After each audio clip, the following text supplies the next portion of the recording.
Hola a todos, espero estén pasando una feliz mañana, tarde o noche. Aquí les traigo un nuevo fragmento de la novela de Pendleton. Sin más que decir, espero les guste. Por favor comenten cualquier duda o sugerencia.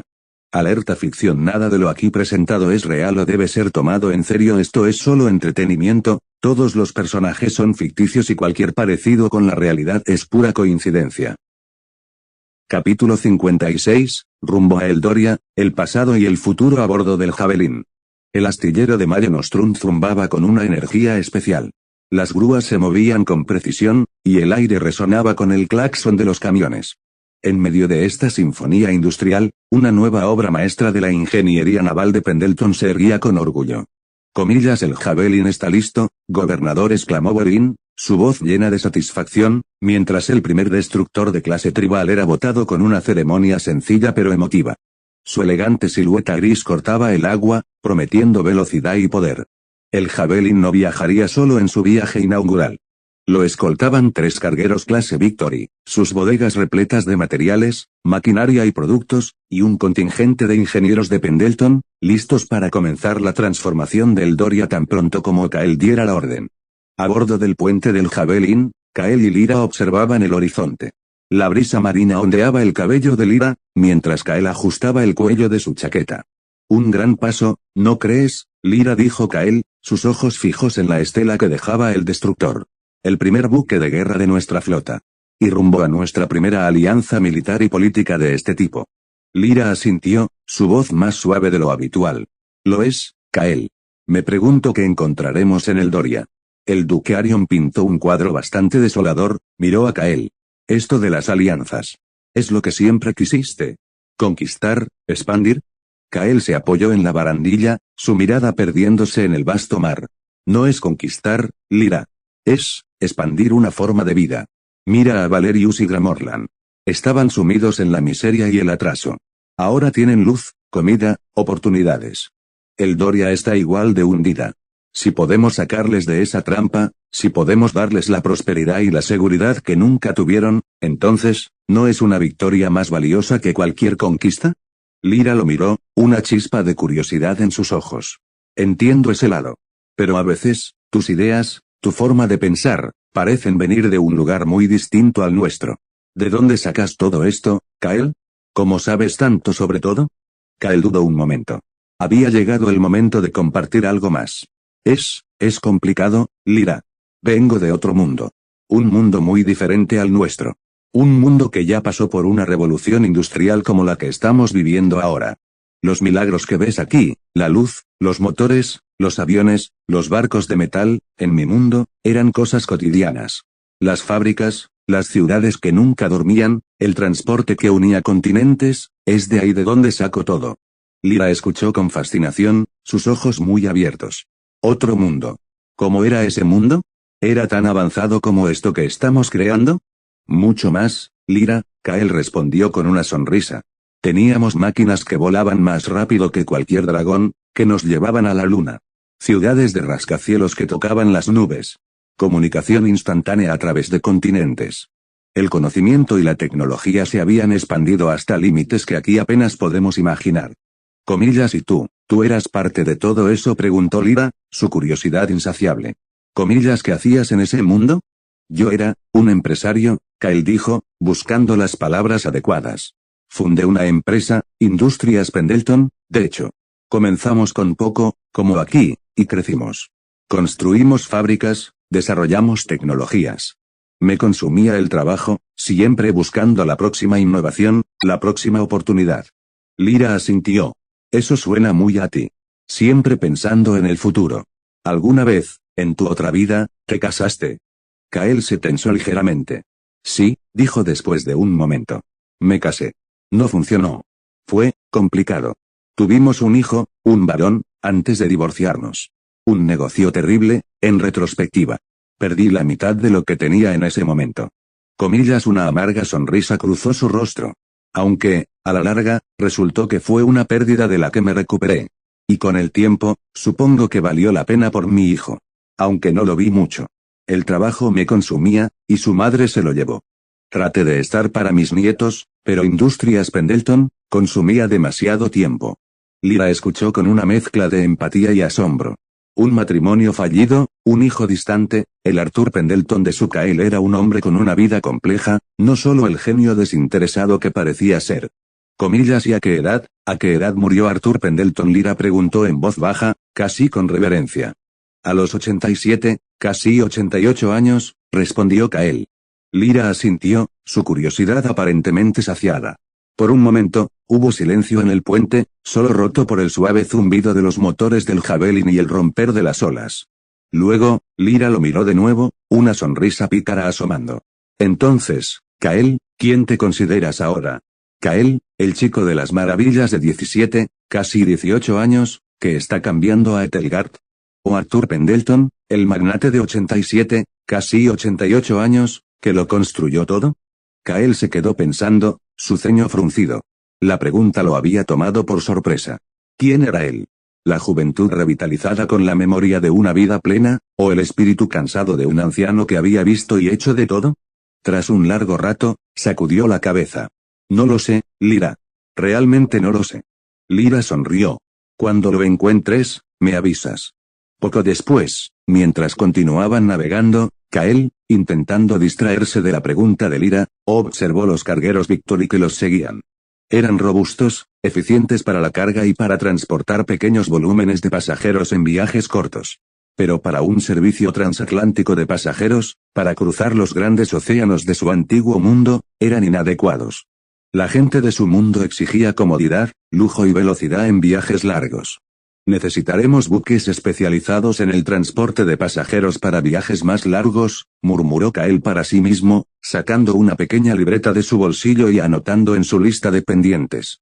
Desarrollar y traer a este mundo buques de transporte de pasajeros transatlánticos, probablemente los necesitaría más pronto que tarde si sus planes de expansión global se materializaban. La llegada a Eldoria, un ducado en penumbra. Tras varios días de navegación, la flota de Pendleton finalmente avistó la costa de Eldoria. El ducado era, paradójicamente, un reino más grande que Pendleton en términos de extensión territorial y población, con 5 ciudades que oscilaban entre los 30.000 y 100.000 habitantes, y una población total de alrededor de 360.000 habitantes. La ciudad principal de Eldoria, y su único puerto importante, era Atena, una metrópolis que, a pesar de su tamaño, mostraba signos evidentes de desgaste.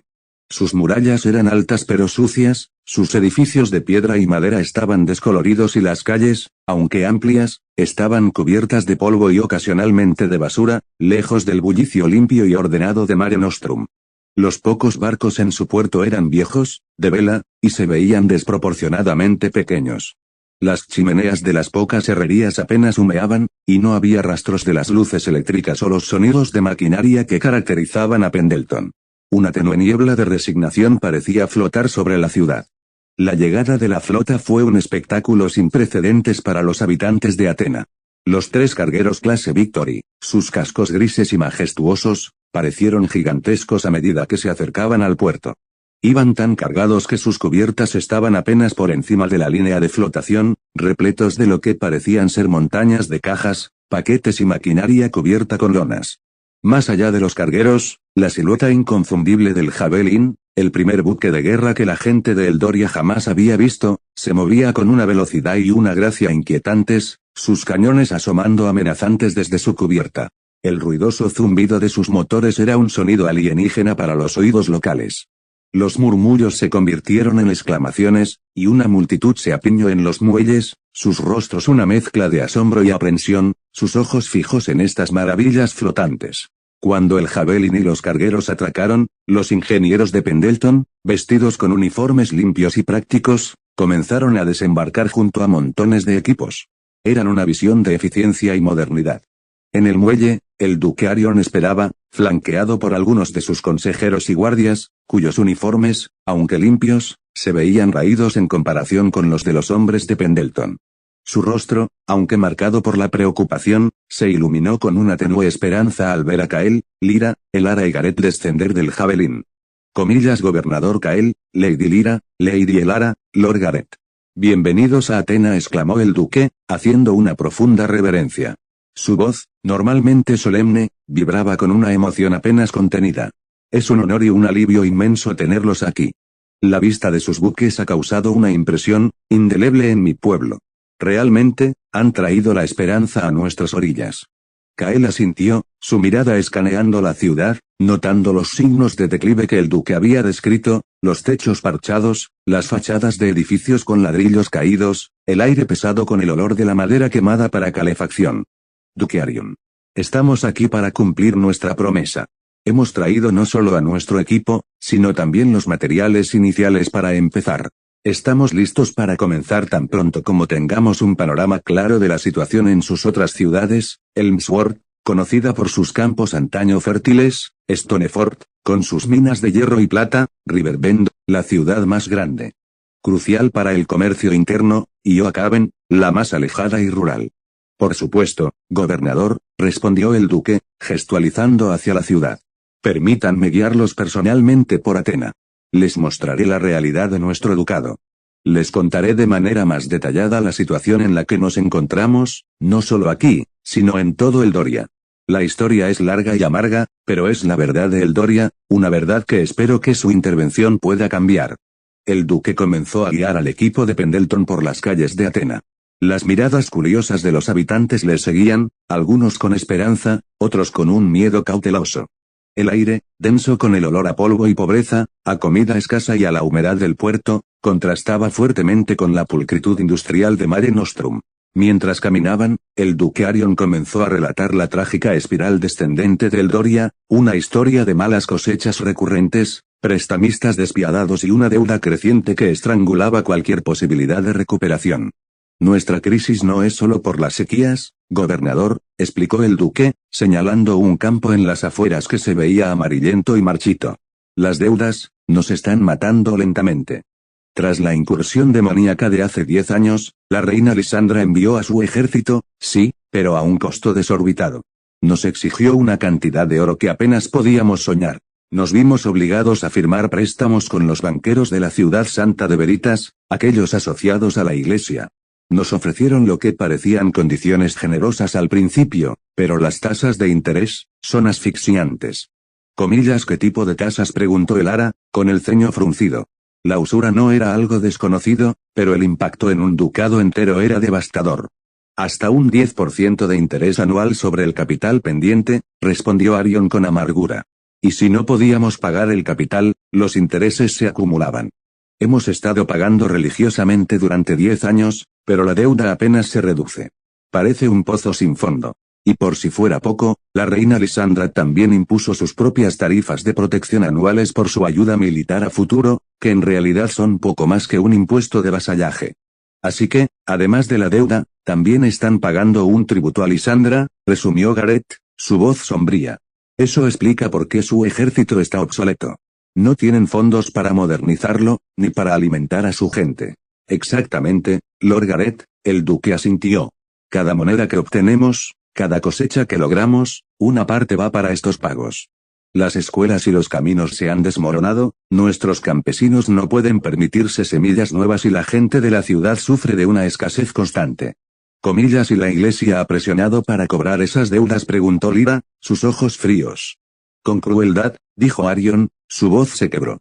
Cuando no podemos pagar, envían a sus inquisidores, quienes amenazan con bendiciones divinas de hambruna o enfermedades si no cumplimos. Es una forma de terror. Han llegado a confiscar tierras y ganado a familias enteras por un par de monedas de oro atrasadas. La gente les teme más que a los demonios.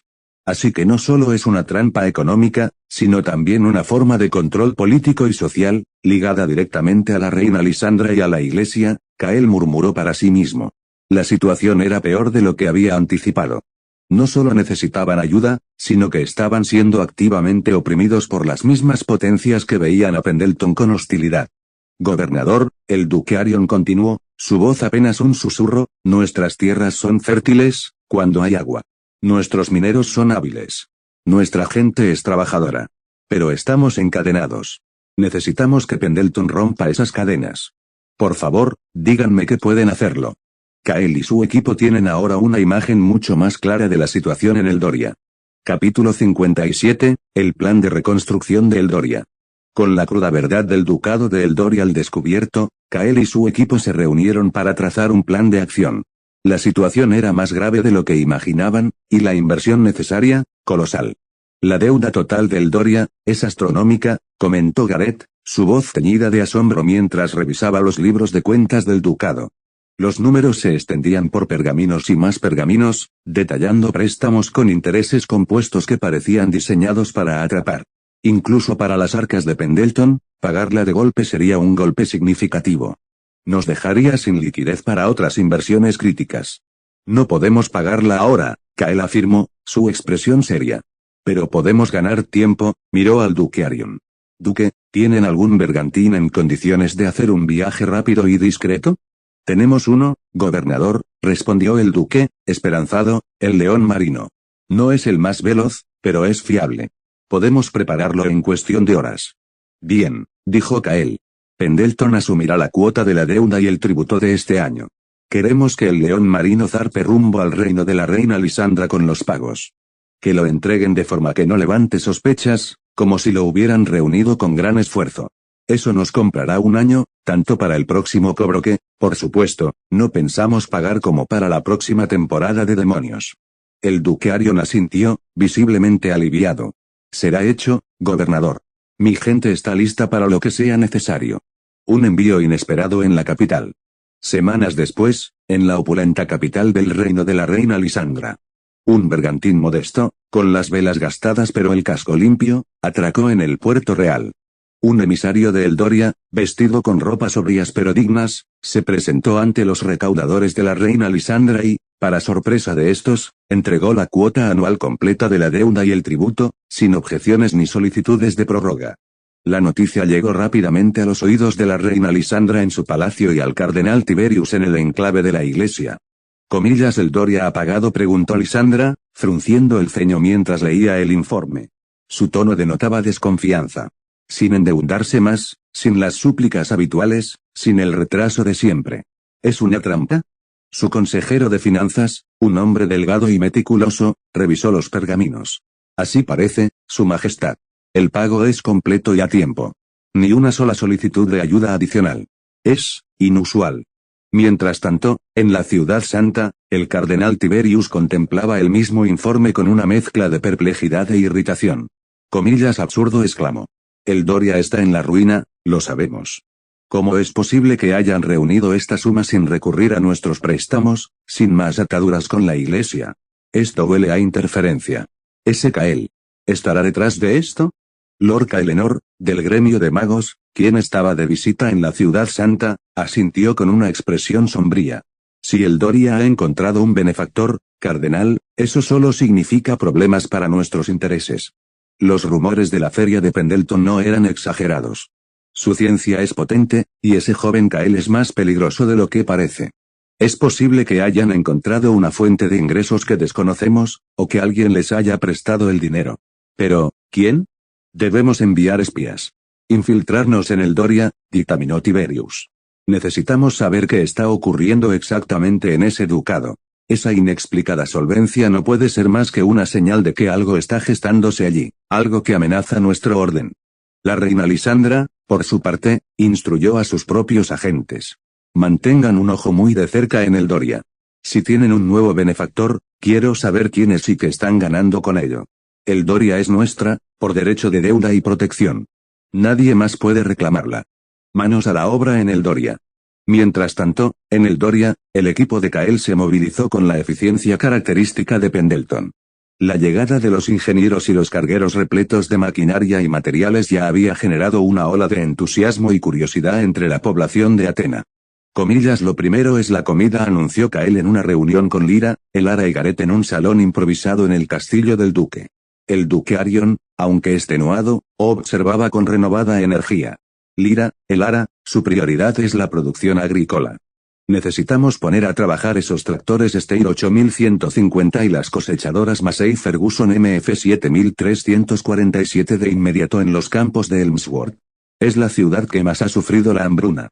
Implementen un nuevo sistema de riego eficiente, uno que capte y distribuya el agua de los ríos y manantiales cercanos, no solo dependiendo de la lluvia.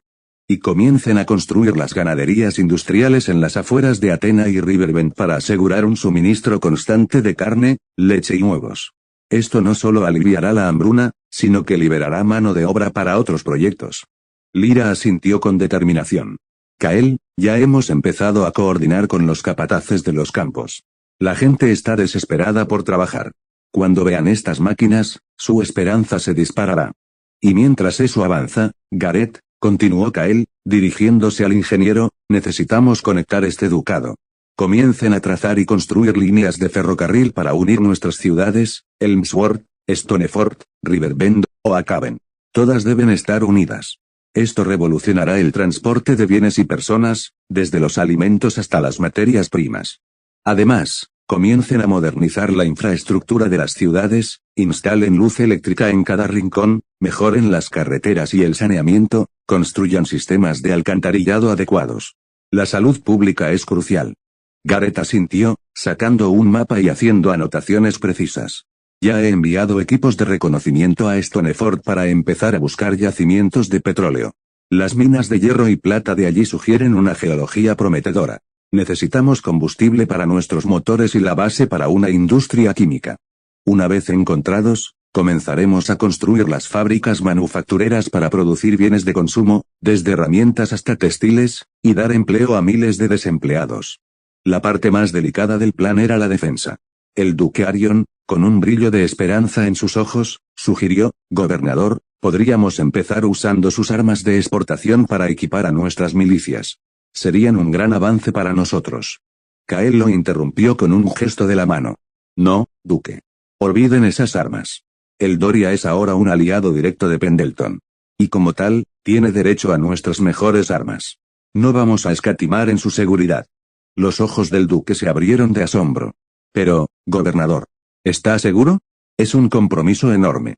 Completamente, Kael respondió con firmeza. Instalaremos obuses de 105 y 155 milímetros en puntos estratégicos para la defensa de sus ciudades, creando fortificaciones modernas. No más murallas que dependan de la piedra, sino de la potencia de fuego. Junto a ellas, ametralladoras Browning M2 para la defensa antiaérea y terrestre. Y su ejército, duque, será completamente reequipado con armas de la familia AKM, el fusil AK-47 para sus soldados de infantería, la ametralladora ligera RPK para apoyo de fuego, y el fusil de francotirador Dragunov para sus unidades de élite. No serán un ejército obsoleto por más tiempo. Serán una fuerza a respetar. Borin, que había estado escuchando en silencio desde la puerta, asintió con una sonrisa de aprobación. Un mensaje claro para cualquiera que intente amenazarlos. Nadie se atreverá a intentar cobrar deudas con inquisidores si saben que hay un batallón armado con AK-47 esperándolos. Finalmente, Kael concluyó, mirando hacia el puerto de Atena, donde los buques Victory ya descargaban.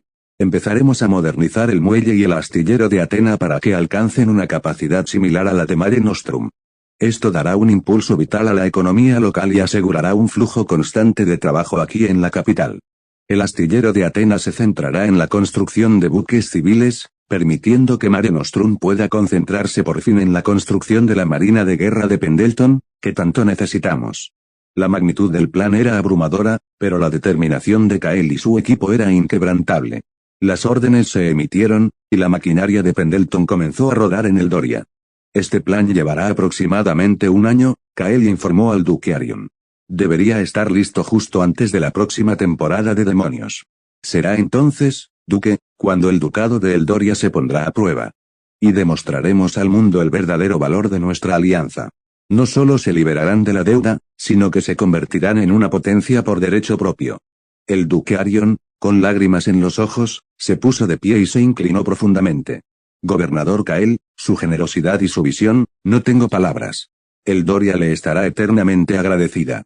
Han traído más que esperanza, han traído la promesa de un futuro. El reloj empieza a correr. Capítulo 58, el despertar de la flota y la sombra de los espías. 4 meses habían pasado en Eldoria desde la llegada de Kael y su equipo. El trabajo avanzaba a un ritmo vertiginoso, transformando el ducado bajo la guía implacable de la ingeniería de Pendleton.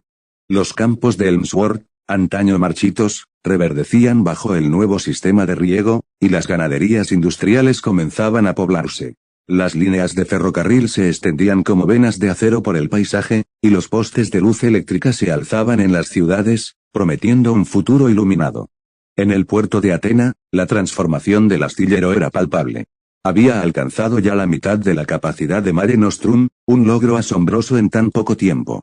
Con gran pompa, el astillero de Atena entregó su primer buque de clase Victory, un carguero reluciente que zarparía pronto con productos locales para Pendleton.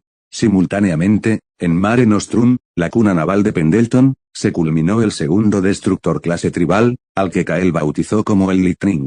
Sus gemelos, el Javelin y el Lightning, se unían a la creciente flotilla. Y lo más ambicioso de todo, se inició la construcción del portaaviones de clase Casablanca, una mole imponente que prometía cambiar las reglas de la guerra naval en Aethelgar.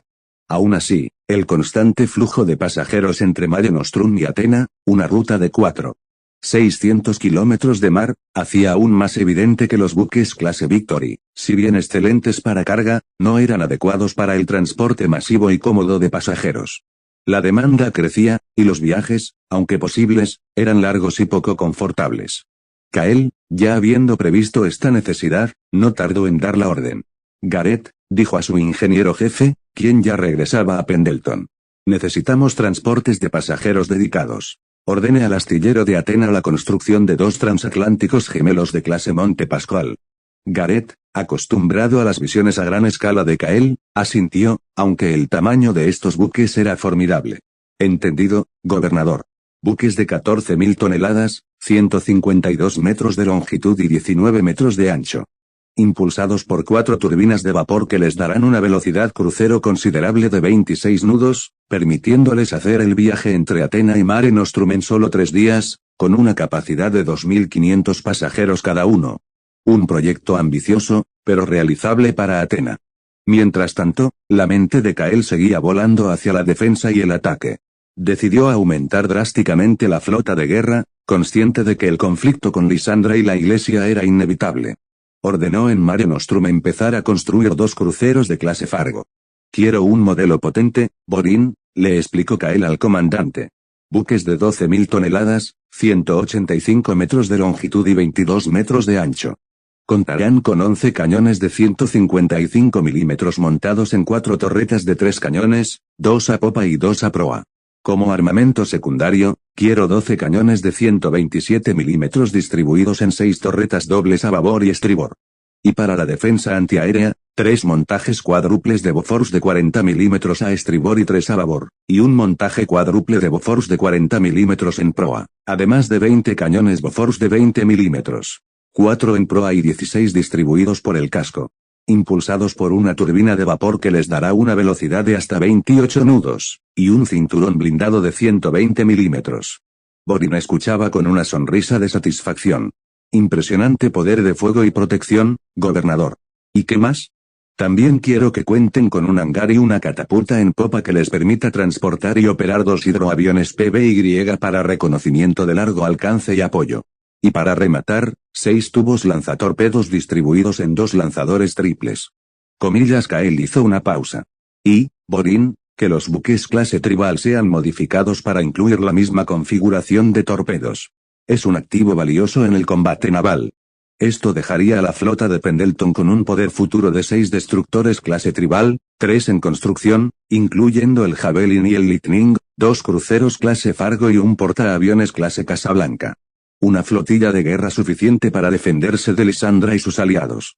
Pero la mente de Arthur Pendleton, pensando en la ofensiva, sabía que si quería tener una posibilidad real de atacar con una flota tan pequeña, necesitaría un cazador sigiloso y capaz de operar en solitario. Necesitaba un submarino. La respuesta es el submarino de clase Gato, dictó Kael, describiendo las especificaciones. Un submarino de 102 metros de largo por 7,3 de ancho y unas 1.600 toneladas de peso, armado con 10 tubos lanzatorpedos, 6 en proa y 4 a popa. Con una velocidad máxima sumergida de 8 nudos y una velocidad en superficie de 24 nudos, tendrá la capacidad de permanecer hasta 26 horas bajo el agua y una autonomía de 30.000 kilómetros, con la capacidad de llevar suministros para 175 días. Además, para cuando esté en superficie, contará con 2 cañones de 105 milímetros y 4 cañones antiaéreos Bofors de 20 milímetros. Borin, que escuchaba con una mezcla de fascinación y respeto, dijo, esos son depredadores silenciosos, gobernador. Perfectos para incursiones sorpresa. Planeo construir 3, continuó Kael. Una flota pequeña, pero espero que estos cazadores solitarios puedan infiltrarse hasta las costas enemigas y realizar tareas de espionaje y ataques relámpago, de golpear y correr. Los clase gato carecen de blindaje, así que deben usarse con cabeza, pero serán un gran activo y podrán hacerle un gran daño al reino de la reina Lisandra, especialmente a su comercio naval. Mientras Kael planeaba el futuro de su flota y el ducado de Eldoria prosperaba a pasos agigantados bajo el impulso industrial, una sombra se cernía sobre el ducado.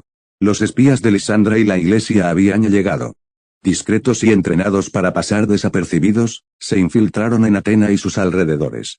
Lo que encontraron los dejó asombrados. No era el ducado moribundo del que tenían informes. Las calles de Atena, aunque aún mostraban signos de pobreza, bullían con una nueva actividad. El puerto era un hervidero de movimiento, con ese nuevo carguero reluciente y el imponente buque de guerra gris atracado. En los campos de Elmsworth, los campesinos, aunque escépticos al principio, trabajaban con una energía renovada gracias a las máquinas. Comillas por todos los cielos, susurró un espía de la iglesia, observando a un campesino manejar una cosechadora que hacía el trabajo de docenas de hombres. Esto no es obra de la fe, ni de la magia. Es algo antinatural.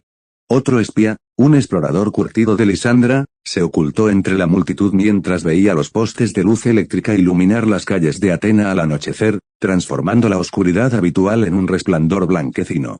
El duque Arion siempre ha sido un hombre débil, murmuró para sí mismo. Pero esto es el poder de Pendleton. Han estado invirtiendo aquí, ayudando a este ducado a espaldas de la reina. Esto es una declaración de guerra encubierta. Los informes comenzaron a acumularse, detallando el progreso agrícola, la electrificación, los inicios de las líneas férreas y, lo más preocupante, la presencia de tecnología militar de Pendleton. Los espías se apresuraron a regresar con sus superiores, llevando consigo descripciones de buques de guerra inauditos, máquinas que desafiaban la comprensión y un ducado que, contra todo pronóstico, parecía estar despertando. Capítulo 59, la tormenta se cierne, un beso inesperado. Los informes de los espías llegaron a sus destinos, cargados de detalles asombrosos y alarmantes. En el opulento palacio de la reina Lisandra, la noticia de la revitalización de Eldoria y la creciente presencia de Pendleton cayó como un trueno. Comillas imposible, exclamó la reina Lisandra, golpeando su trono con su puño enguantado, haciendo que sus joyas tintinearan furiosamente. Eldoria es un ducado moribundo, estrangulado por la deuda y la incompetencia.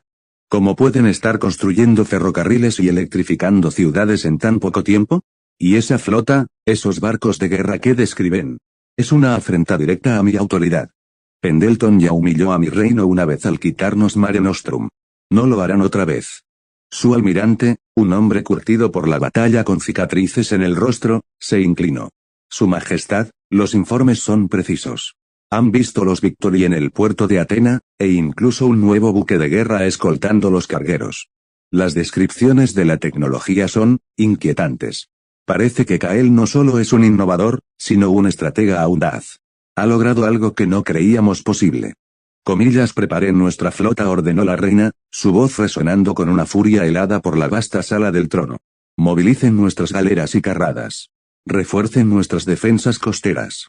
Después de la próxima temporada de demonios, partiremos con rumbo a Atena. Recuperaremos lo que es nuestro por derecho, y aplastaremos esta insolencia. Eldoria se arrepentirá de haber traicionado su lealtad. En la ciudad santa de Veritas, el cardenal Tiberius y Lorca Eleanor leían los mismos informes con una mezcla de consternación y rabia que se reflejaba en sus pálidos rostros. Comillas, blasfemia, rugió Tiberius, sus puños apretados sobre la mesa de mármol.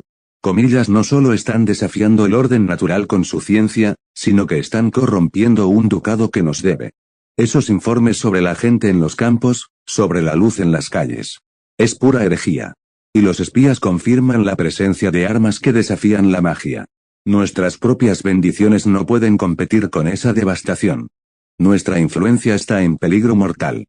Lorca Eleanor, su rostro pálido y sus dedos tamborileando nerviosamente sobre la mesa, asintió. La iglesia y el gremio no pueden permitir que esta nueva era se extienda. Si Eldoria prospera bajo el yugo de Kael, otros reinos, desesperados por la miseria, podrían seguir su ejemplo. La reina Lisandra está igualmente alarmada. La alianza con ella será más fuerte que nunca. Debemos actuar con decisión. Una pequeña victoria, sin embargo, llegó para la iglesia y el gremio. Cardenal, informó un acólito, irrumpiendo en la sala con una reverencia, hay buenas noticias. El buque clase Victory que compraron a Pendleton ya inició su construcción en Mare Nostrum. Será entregado justo antes de la próxima temporada de demonios. Excelente, gruñó Tiberius, una sonrisa sombría asomando en sus labios. Ordeno que, en cuanto ese barco sea entregado, se traslade inmediatamente a la Bahía de los Santos, en el reino de la reina Lisandra, junto con todas las armas de exportación que les compramos. Que ese regalo sea un símbolo de nuestra unidad. Lisandra y yo formaremos un frente unido contra esta amenaza creciente.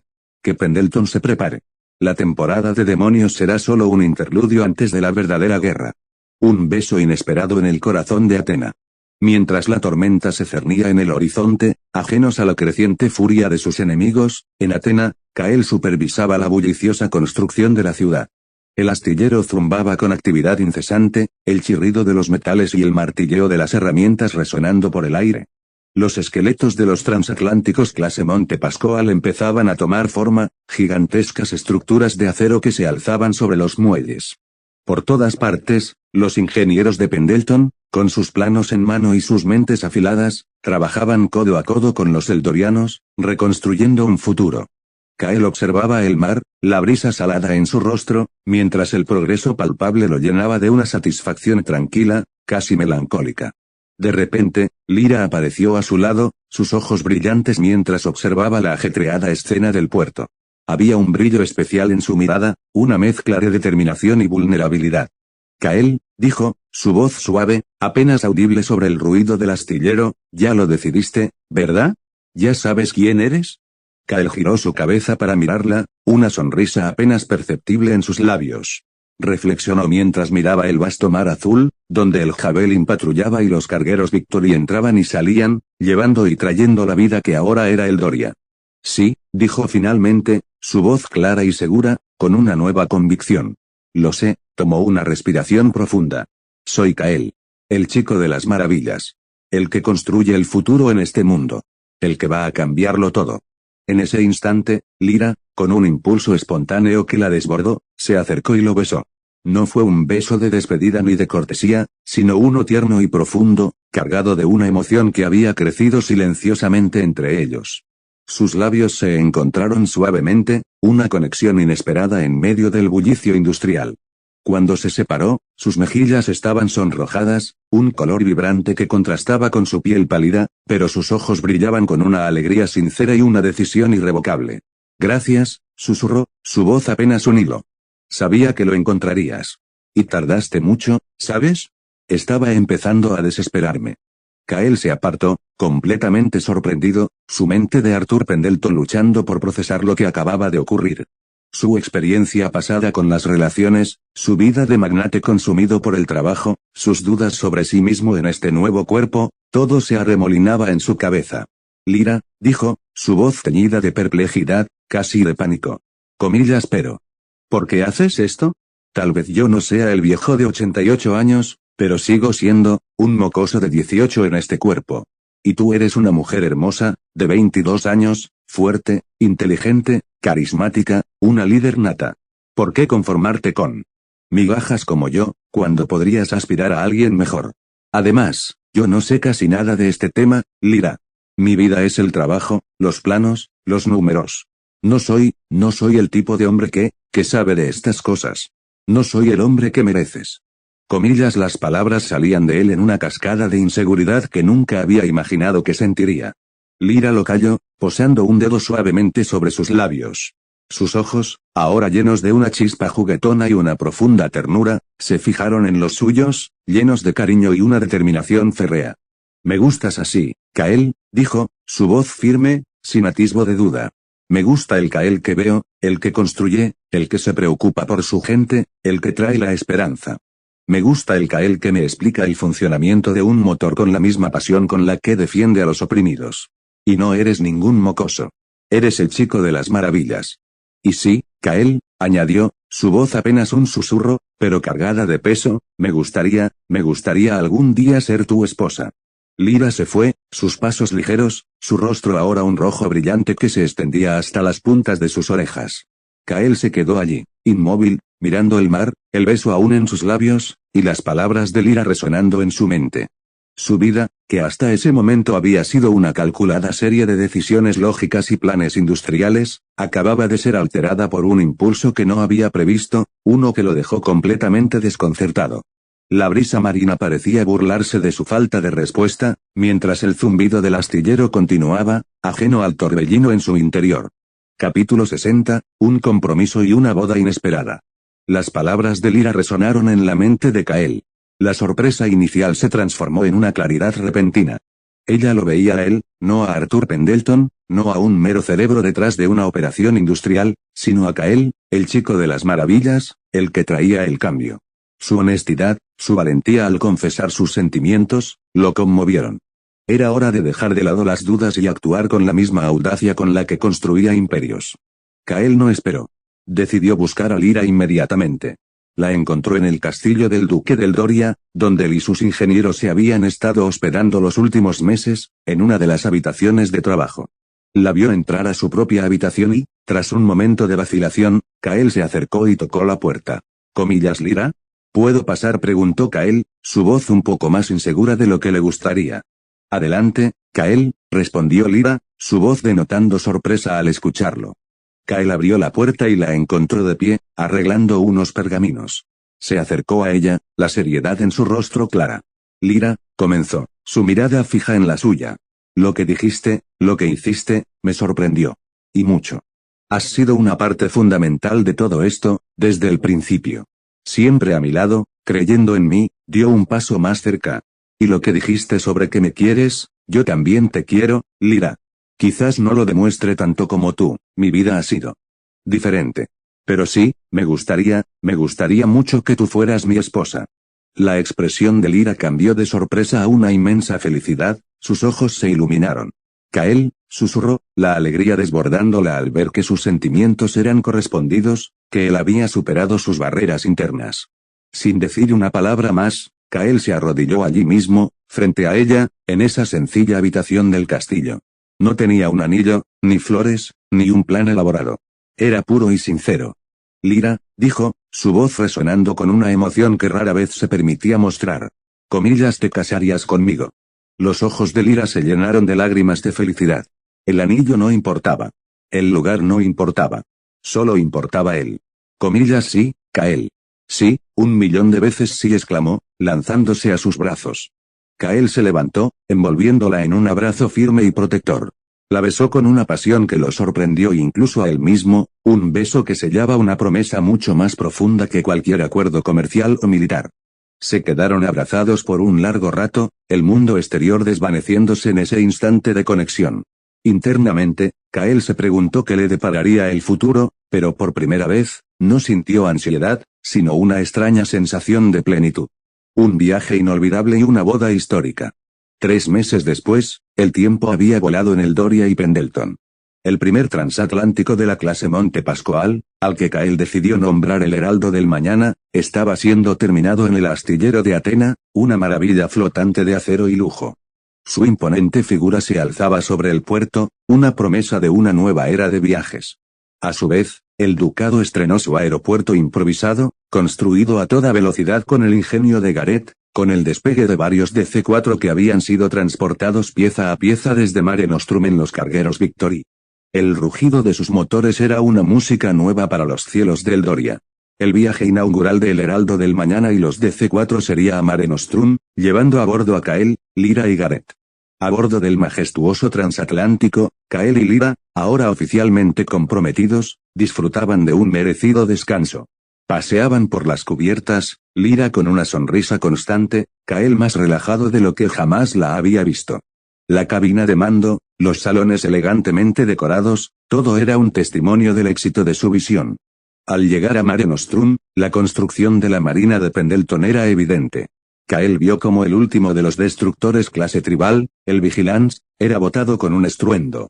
Los 2 cruceros clase Fargo ya estaban a un impresionante 80% de su construcción, sus imponentes siluetas dominando el astillero. El portaaviones clase Casablanca estaba a un 60%, su vasta cubierta empezando a tomar forma.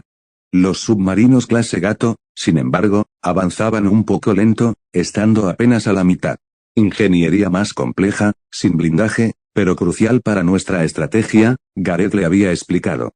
Kael decidió que tendría paciencia por ahora, la complejidad justificaba la espera. Mientras se dirigían a Stonehaven en tren, Kael se giró hacia Gareth. Comillas, ¿tienes lo que te pedí, Gareth? Gareth asintió con una sonrisa cómplice, sacando un pequeño paquete de su mochila. Aquí tiene, gobernador. Un par de anillos de platino sencillos, pero de la mejor calidad. Y el prototipo del artefacto, la cámara de rollo a color. Kael tomó la cámara de madera, pesada en su mano, una pequeña maravilla de la ingeniería de su viejo mundo recreada en este. Perfecto. Pronto las esperaría vender, estoy seguro de que será un éxito comercial masivo.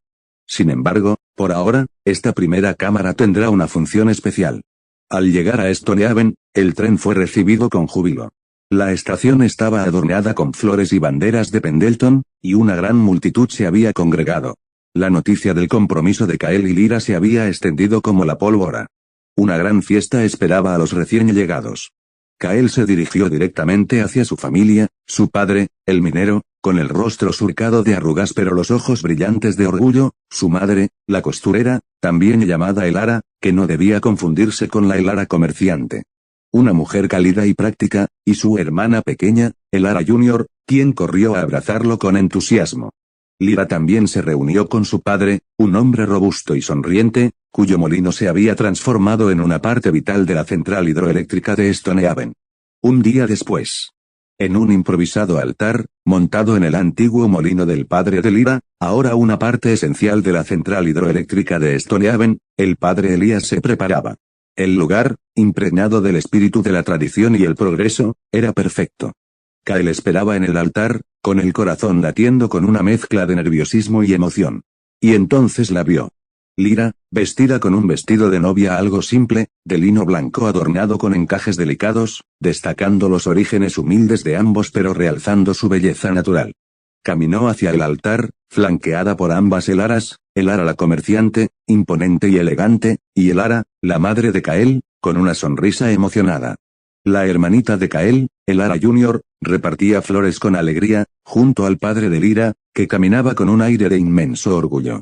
A lo lejos, Gareth, en una posición estratégica, tomaba fotos con la nueva cámara de rollo a color, capturando cada instante. Lyra subió al altar, sus ojos fijos en los de Kael, sonriendo con una felicidad radiante, una sonrisa que Kael devolvió con todo su corazón. El padre Elías, su voz grave y resonante, comenzó los votos matrimoniales a Kael. Kael, hijo de este pueblo y portador de un nuevo amanecer, tomas a Lyra como tu legítima esposa, para amarla y protegerla, en la prosperidad y en la adversidad, hasta que la vida os separe.